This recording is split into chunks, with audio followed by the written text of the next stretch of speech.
पण नाटक करत असतील, जेव्हा काही वेळ येते लोकांना मदत करण्याची वेळ येते तेव्हाच ते गुल होतात. त्यांचा गुल होण्याचा खूप एक छान प्रकार आहे. गुल काही झालं तर गुल. कुठे गेले? पुण्याला गेले. कसं ते जातात पुण्याला? कोणताही महत्वाचा काही विषय आला तर पुण्याला जातात. आणि जेव्हा सोयीचं असते, जेव्हा सोयीनुसार चालायचं असते तेव्हा ते नांदेडमध्ये टपकतात, लोहा कंधारमध्ये टपकतात. कसं तुम्ही लोह्यामध्ये टपकता? कसं कंधारमध्ये जेव्हा पाहिजे तेव्हा टपकता आणि जेव्हा वेळ अवघड होते तेव्हा तुम्ही गायब होऊन जाता?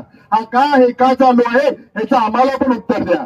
तुम्ही टिक्का एवढ्या जोरजोराची करता, एवढे 20-25 वर्ष तुम्ही कुठे होतात? एवढ्या वर्ष तुम्ही कुठे होतात? शिंदे साहेबांचं काम, जरी ते मतदारसंघात, जरी ते नांदेडला राहायला नसले तरी 40 वर्षापेक्षा जास्त पासून त्यांचं काम इथं चालू आहे. 40 वर्षापासून ते लोकांची मदत करत आले, समाजाची मदत